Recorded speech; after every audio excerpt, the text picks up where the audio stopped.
Vous êtes en compagnie de Radio Taïwan International.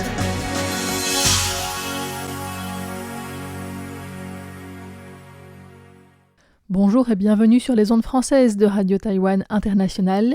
C'est Floriane Day qui vous accueille en ce mardi 4 août pour vous présenter le programme du jour. Le journal de l'actualité vous sera tout d'abord présenté par Sassa. Je vous retrouverai ensuite pour un décryptage au sujet de la préparation à la cérémonie des récoltes et la transmission des savoirs autochtones à la jeune génération dans le village de Taromac. Ensuite, Lisa Dufaux, dans sa revue Asie-Pacifique, vous parlera de l'actualité en Australie, en Indonésie, au Myanmar et en Nouvelle-Calédonie. Et pour terminer, vous pourrez retrouver sur notre site internet une émission RTI Explore présentée par Valentin Odo. Il s'agit du premier épisode d'une série sur les relations entre Taïwan et l'Inde.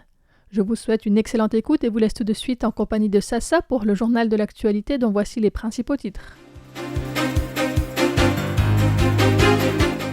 Lors du forum Ketagalan, le président Lai Ching-te appelle la communauté internationale à contrer la loi chinoise sur l'unité ethnique et le progrès.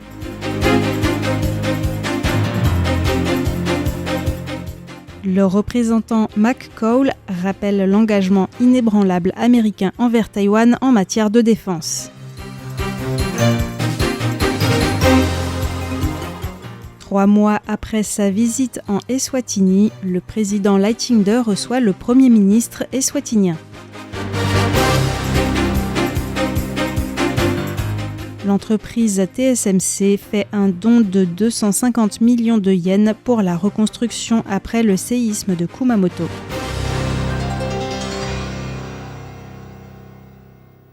Lors du forum Ketagalan, le président Lai Ching-te appelle la communauté internationale à contrer la loi chinoise sur l'unité ethnique et le progrès.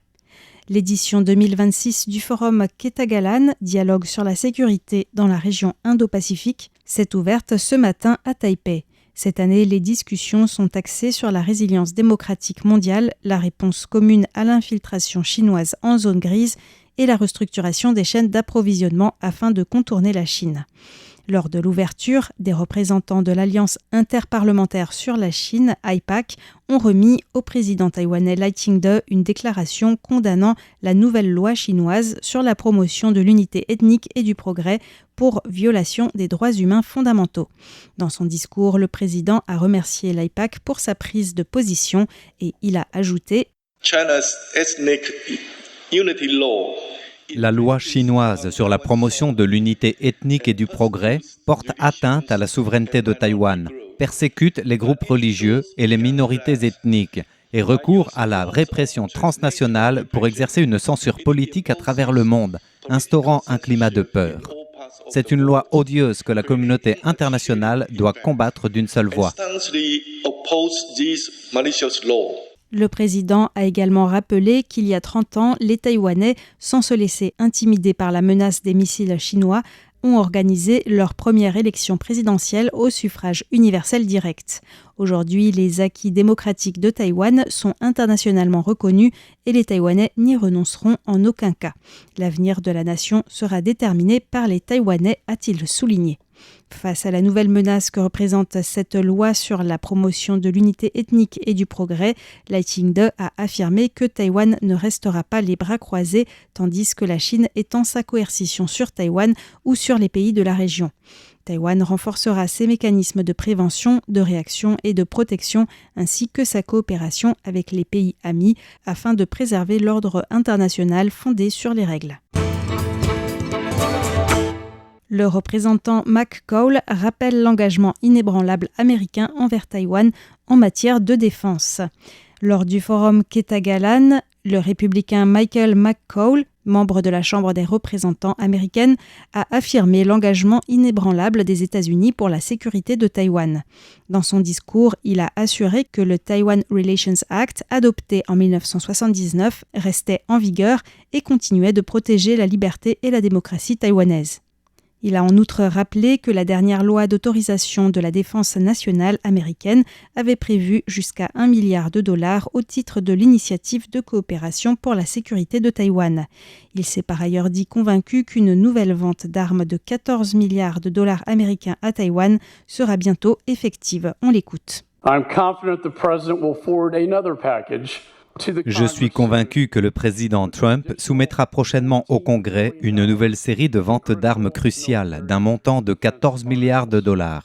Parallèlement, j'attends avec intérêt l'adoption par Taïwan de son budget annuel de la défense, indispensable pour promouvoir la production en série de drones de fabrication locale. L'adoption de ce budget démontrera une fois de plus la détermination de Taïwan à se défendre et ce signal renforcera la confiance de Washington envers Taïwan. Michael McCall a également été reçu par le président Lai Ching-te qui l'a décoré du Grand Cordon de l'Ordre de l'Étoile brillante pour le remercier de sa contribution exceptionnelle aux échanges entre Taïwan et les États-Unis. 3 mois après sa visite en Eswatini, le président Lai Ching-te reçoit le Premier ministre eswatinien. Russell Dlamini est arrivé hier à Taipei à la tête d'une importante délégation.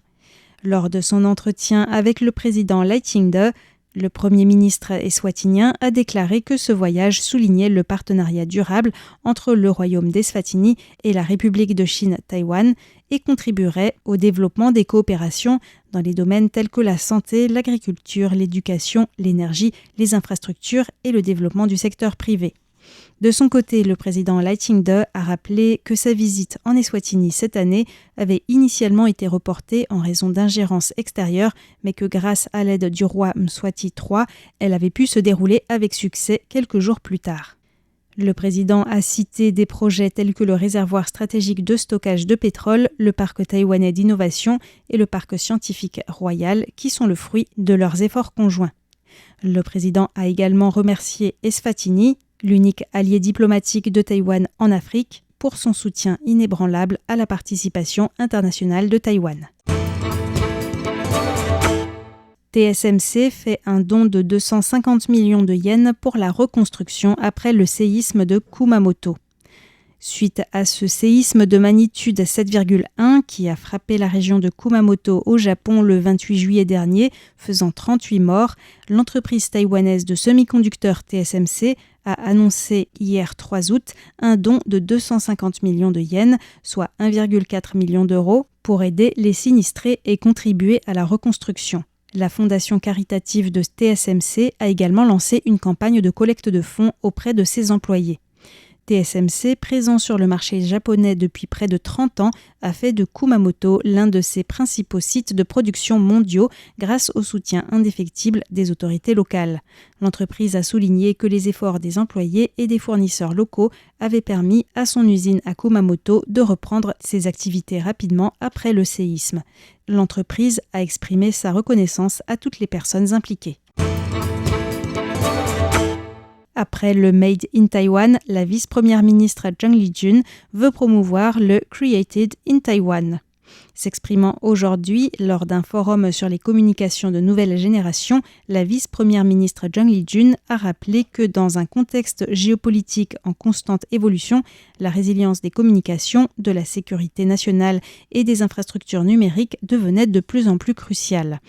Elle a souligné que le gouvernement taïwanais promouvait une IA souveraine et une gouvernance des données dans le cadre de l'initiative Smart Nation 2.0.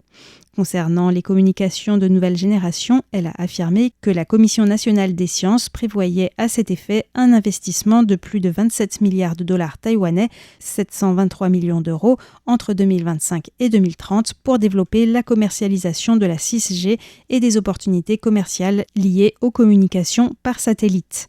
Enfin, Zhang Lijun a émis le souhait qu'en plus de continuer à tirer parti de ses atouts en matière de fabrication de matériel, Taïwan s'oriente vers l'intégration de logiciels et de systèmes, passant du Made in Taiwan au Created in Taiwan. Cela permettrait d'accroître la valeur ajoutée de ces industries et sa compétitivité internationale. Elle a déclaré « Nous avons une vision. À l'ère de l'IA, nous voulons passer de la fabrication de matériel à un modèle en matière d'application.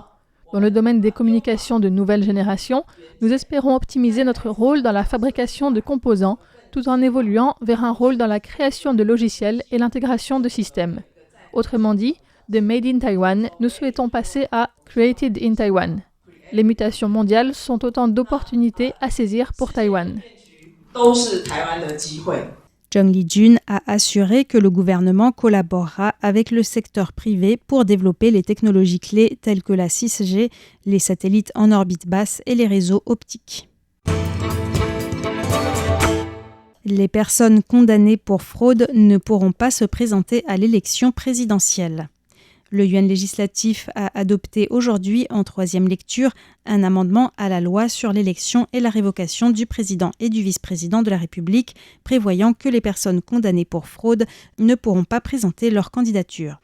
À ce jour, seules les personnes condamnées au pénal pour sédition, corruption ou violation de la loi sur la sécurité nationale, de la loi sur la prévention du crime organisé ou de la loi sur les stupéfiants sont inéligibles à la présidence ou à la vice-présidence. Cette proposition d'amendement émane de la députée du KMT Wang Xiaoling, estimant que pour le chef de l'État, les exigences en matière d'intégrité et d'honnêteté doivent être supérieures à celles des citoyens ordinaires et que les mêmes exigences doivent s'appliquer aux candidats. Ainsi, autoriser une personne condamnée pour fraude grave à briguer la plus haute fonction publique contreviendrait au principe d'intégrité et d'incorruptibilité des fonctionnaires.